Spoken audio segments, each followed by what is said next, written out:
Hello everyone, welcome आप सभी का वोकैब सेशन में। पहला वर्ड है आज का हमारा डोरमेंट। डोरमेंट हम एक ऐसी चीज़ को बोलते हैं जो एक्टिव भी नहीं है और डेड भी नहीं है। जैसे आपके हाथ में फ़ोन है आपका, ये कल को ख़राब हो जाए तो ये एक्टिव नहीं रहेगा, लेकिन ये डेड ना हो तो आप इसे ठीक कराकर फिर से एक्टिव कर सकते हो। तो हम इसके लिए यूज़ करेंगे डोरमेंट।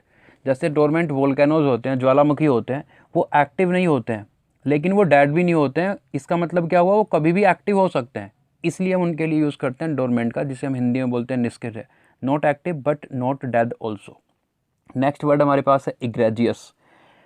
एक ऐसी सिचुएशन है आपके सामने जो बहुत ज़्यादा बुरी है आपके हिसाब से, मतलब आप उसमें काम नहीं कर सकते हो, आप थक चुके हो, उससे बदतर हो चुकी है सिचुएशन, उसके लिए हम यूज़ करते हैं इग्रेजियस। इग्रेजियस सिचुएशन मतलब बहुत ज़्यादा बुरी, extremely bad situation, egregious situation. Next word हमारे पास है इनॉर्मस। इनॉर्मस का मतलब होता है बहुत बड़ा। कहीं बहुत बड़ा मैदान पड़ा है तो उसके लिए हम ये बोलते हैं कि ये इनॉर्मस ग्राउंड है। जैसे वेल मछली है, उसके लिए हम यूज़ करते हैं इनॉर्मस फिश। नेक्स्ट वर्ड हमारे पास है एटर्नल। एक ऐसी चीज़ जिसका कोई एंड नहीं है। फॉर एग्ज़ाम्पल, हम जब 10th में होते हैं तो हम ये कहते हैं बस 10th हमारा पास हो जाए, अच्छे मार्क्स से हम पास हो जाए, उसके बाद कोई दिक्कत नहीं है। उसके बाद जब वो हो जाता है तो हम 12th में पहुंचते हैं, 12th में हम बोलते हैं बस 12th हो जाए किसी तरह अच्छे मार्क्स से, उसके बाद कोई दिक्कत नहीं है। जब वो हो जाता है तो हम पहुंच जाते हैं ग्रेजुएशन में, हम बोलते हैं ग्रेजुएशन हो जाए, उसके बाद हम बोलते हैं जॉब लग जाए, और जब जॉब लग जाती है तो हम बोलते हैं हमें छुट्टी मिल जाए। तो मतलब ये जो हमारा सोचने का तरीका है, जो हमारी इच्छाएं हैं, ये कभी भी ख़त्म नहीं होती, इनका कोई एंड नहीं है। इसलिए हम उन्हें बोलते हैं एटर्नल थिंकिंग और एटर्नल थॉट और eternal wish, not having any and. कोई सिचुएशन भी हो सकती है वो, उसके लिए हम यूज़ करते हैं एटर्नल का, जो समाप्त ना हो। नेक्स्ट वर्ड है हमारे पास फोल्टर। प्रोनाउंसिएशन को ध्यान ध्यान में रखना है, इसके एफ के साथ ए लिखा है और ये प्रोनाउंसिएशन बनता है फोल्टर। फोल्टर का मतलब होता है कमज़ोर पड़ जाना, चलते हुए लड़खड़ा कर चलना, फोल्टर हो जाना, टू लूज स्ट्रेंथ, अपनी स्ट्रेंथ को खो देना। नेक्स्ट वर्ड हमारे पास है फ्रिंज। कोई भी ग्राउंड है उसके चारों तरफ की एक बाउंड्री होती है। आपका घर है, आपके घर की चारों तरफ की एक बाउंड्री है, इस बाउंड्री को ही हम बोलते हैं फ्रिंज। नेक्स्ट वर्ड हमारे पास है इनकर। इनकर का मतलब ये होता है, मान लो किसी ने कोई गलती की और आपने अपने ऊपर ले लिया तो वो आपने इनकर कर लिया। कोई भी नुकसान हुआ, वो नुकसान आपने अपने ऊपर ले लिया, वो नुकसान आपने उठाया, आपने उसे सफ़र किया, उसके लिए हम यूज़ करेंगे आपने इनकर किया। एग्जाम्पल लिखा है आपके सामने, बिकॉज शी डिड नॉट पे टैक्स ऑन टाइम, क्योंकि उसने टैक्स टाइम पर पे नहीं किया, इस वजह से द बिजनेस ओनर विल इनकर a penalty this tax year. जो फिर बिजनेस ओनर है, एक कंपनी में कोई लड़की है, उसने टैक्स टाइम पे नहीं किया, उसकी जिम्मेदारी है, लेकिन जब उसने नहीं किया तो अब बिजनेस ओनर इस पेनल्टी को अपने ऊपर लेगा। ये कहना चाहता है ये इनकर। ठीक है। नेक्स्ट वर्ड हमारे पास है इंसिपिड, जिसका मतलब होता है लाइफलेस, डल, सुस्त, जिसके अंदर जान ना हो, नीरस, जिसे हम हिंदी में बोलते हैं। नेक्स्ट वर्ड हमारे पास है लीनियंसी। अक्सर न्यूज़पेपर में यूज़ किया जाता है mercy in matter of punishment. जब किसी को पनिशमेंट देने की बारी आती है, वहाँ अगर किसी के मन में दया आ जाए, उसी को हम बोलते हैं लीनियंसी। नेक्स्ट हमारे पास है नेक्सस। अच्छा वर्ड है, अलायंस को बोलते हैं हम। जैसे दो पार्टियों का अलायंस होता है, गठबंधन हम जिसे बोलते हैं, उसी को हम नेक्सस बोलते हैं। मान लो कोई ऐसे यहाँ लोग रहते हैं और इधर से कोई आए ड्रग सप्लाई करने वाले, इनसे इनकी सांठ-गांठ हो गई है, तो क्या हो गया बीच में, नेक्सस हो गया, कॉम्प्लेक्स कनेक्शन हम जिसे बोलते हैं, हिंदी में बोलते हैं सांठ-गांठ। एग्जाम्पल से समझ लो, while the town is small, जबकि जो टाउन है वो स्मॉल है, छोटा है, it is right on the border, और ये बॉर्डर पर है, ये ठीक बॉर्डर के ऊपर है, and its location makes it the nexus of drug distribution. Drug distribution, जो लोग हैं उनके साथ, ड्रग डिस्ट्रीब्यूट करने वाले, उनके साथ साठ गांठ की बात यहाँ पर साफ साफ लिखी गई है। नेक्स्ट वर्ड हमारे पास है नोशन। किसी का भी ओपिनियन है, कोई थॉट है, कंसेप्ट है, अवधारणा हम जिसे हिंदी में बोलते हैं, उसी के लिए हम नोशन का भी यूज़ करते हैं। आपका कोई ओपिनियन है, आपका कोई थॉट है, तो अब से आप ये भी बोल सकते हो ये मेरा नोशन है। नेक्स्ट हमारे पास है प्लेट्रुएंट। ये एसबीआई पीओ ने एक बार पूछा था इससे डायरेक्ट क्वेश्चन।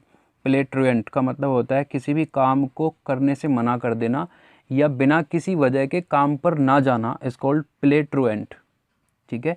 कोई इंसान है जिसे काम पर जाना है और कोई वजह भी नहीं है, वो फिर भी काम पर नहीं गया, या किसी काम को करने से इनडायरेक्टली मना कर दिया, तो हम उसे बोलते हैं प्लेट्रुएंट। बड़ा अच्छा वर्ड है ये, हाई फ्रीक्वेंसी वर्ड है और मुश्किल भी है। नेक्स्ट वर्ड हमारे पास है पोटेंट। पोटेंट का मतलब होता है इफ़ेक्टिव, कॉमन सा वर्ड है। कोई भी आपने एफर्ट लगाया अपने पढ़ाई में, जॉब पाने के लिए, अच्छे मार्क्स लाने के लिए, तो वो जो आपका एफर्ट है वो इफ़ेक्टिव है, वो पोटेंट है, उसी के लिए हम यूज़ करेंगे। नेक्स्ट वर्ड हमारे पास है प्रीकेरियस।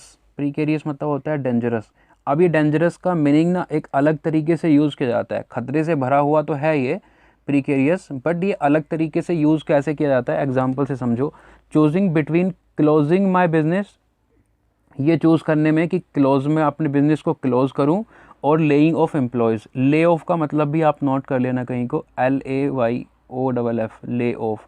ले ऑफ का मीनिंग होता है किसी को काम पर से निकाल देना, एम्प्लॉय को बाहर निकालने के बीच में और अपने बिजनेस को बंद करने के बीच में, इन दोनों के बीच में जो सिचुएशन बन रही है उसने उसे एक प्रिकेरियस पोजीशन में रख दिया है, एक ऐसी सिचुएशन में रख दिया है कि उसे ये पता नहीं चल रहा है मैं क्या करूं, बहुत ज़्यादा कन्फ्यूज़न है। तो अब ये खतरे वाली पोजीशन तो है, बट यहाँ वो खतरा नहीं है कि सामने वाले से ये खतरा है वो जो मुझे मार देगा।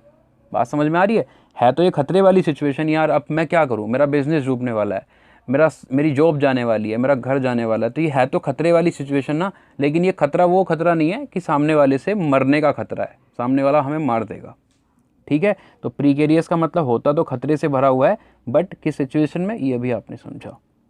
नेक्स्ट वर्ड हमारे पास है प्रीडिस्पोज। प्रीडिस्पोज का मतलब होता है किसी भी इंसान को उत्साहित करना, किसी भी काम को करने के लिए उससे बोलना कि ऐसे करो, इन्फ्लुएंस करना किसी को भी, वहाँ हम यूज़ करते हैं प्रीडिस्पोज का। नेक्स्ट वर्ड है हमारे पास प्रपोजिशन। एक होता है प्रीपोजिशन जो पार्ट्स ऑफ स्पीच का हिस्सा है, उसमें PRE लिखा होता है, यहाँ PRO लिखा हुआ होता है।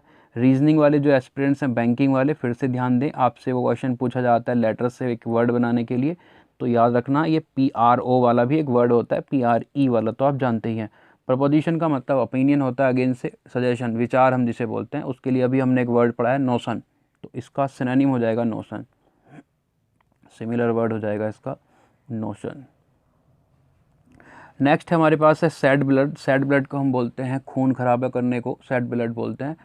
जैसे सामने वाले ने आकर 8-10 आदमियों को मार दिया तो उसने क्या कर दिया है, सैड ब्लड कर दिया है। ठीक है, इंजर कर दिया लोगों को, मार दिया लोगों को, उसके लिए हम यूज़ करते हैं सैड ब्लड। नेक्स्ट हमारे पास है सन, SHUN, शन। सन का मतलब होता है किसी भी गलत काम को करने से बचना, इज कॉल्ड सन। आगे हमारे पास लिखा है स्पेक्युलेटिव। स्पेक्युलेटिव का मतलब क्या हुआ, जैसे हम इन्वेस्टमेंट करते हैं, इन्वेस्टमेंट करते हैं हम, तो इन्वेस्टमेंट में क्या होता है, इसमें रिस्क होता है, ये बात सबको पता है भाई। इन्वेस्टमेंट हम कर रहे हैं, अगर जैसे मान लो शेयर मार्केट में आप पैसा लगा रहे हो या किसी बिजनेस में आप इन्वेस्टमेंट कर रहे हो, तो इसमें क्या है, इसमें रिस्क होता है, रिस्क होता है। और जहाँ भी हम रिस्क वाली बात करते हैं कि हमारा पैसा डूब सकता है, हम जो चीज़ लगा रहे हैं, जिस चीज़ का इन्वेस्ट कर रहे हैं, इसमें लॉस हो सकता है, ऐसी सिचुएशन के लिए हम यूज़ करते हैं speculative, involving the risk of loss. जहाँ भी खोने का डर हो, खोने का रिस्क हो, वहीं हम यूज़ करेंगे स्पेक्युलेटिव का। नेक्स्ट हमारे पास वर्ड है अल्टीरियर मोटिव। क्या हुआ ये अल्टीरियर मोटिव, एक ऐसा मोटिव जो गलत है, एक ऐसा मोटिव जो हम छुपा कर रहे हैं सबसे। कोई भी ऐसा काम है हमारा जिसमें हमने एक मोटिव बनाया हुआ है कि हमें ऐसा करना है, और वो हमने सबसे छुपाया हुआ है क्योंकि वो गलत है, इस वजह से हम उसे बोलेंगे अल्टीरियर मोटिव। उस मोटिव को हम क्या बोलेंगे, अल्टीरियर मोटिव। नेक्स्ट वर्ड हमारे पास है डाउन ट्रोडन। डाउन ट्रोडन हम गरीब लोगों को बोलते हैं। डेस्टिट्यूट भी हमने इसके लिए एक वर्ड पढ़ा हुआ है। आगे हमने वर्ड पढ़ना है रेज्ड, WRETCHED। रेज्ड का मतलब होता है माइजरेबल, बहुत ज़्यादा गरीब कंडीशन, बहुत ज़्यादा ख़राब कंडीशन, बदतर स्थिति हम जिसे हिंदी में बोलते हैं। नेक्स्ट वर्ड हमारे पास है पैट्रोनेज। बड़ा अच्छा वर्ड है पैट्रोनेज, प्रोटेक्शन होना, जिसे हिंदी में हम बोलते हैं संरक्षण देना, किसी को संरक्षण देना, उसी को हम बोलते हैं पैट्रोनेज। लेकिन ये नाउन है, याद रखना, पैट्रोनेज कोई वर्ब नहीं है, संरक्षण की हम बात कर रहे हैं, नोट संरक्षण देना। ठीक है, ये संरक्षण है, पैट्रोनेज नाउन है। आगे लिखा है हमारे पास इनडिस्क्रिमिनेट, बिना सोचे समझे, विदाउट मेकिंग एनी डिफरेंस और विदाउट मेकिंग एनी थॉट। कोई भी हमने काम कर दिया बिना सोचे समझे, उसके लिए हम बोलते हैं डिस्क्रिमिनेट।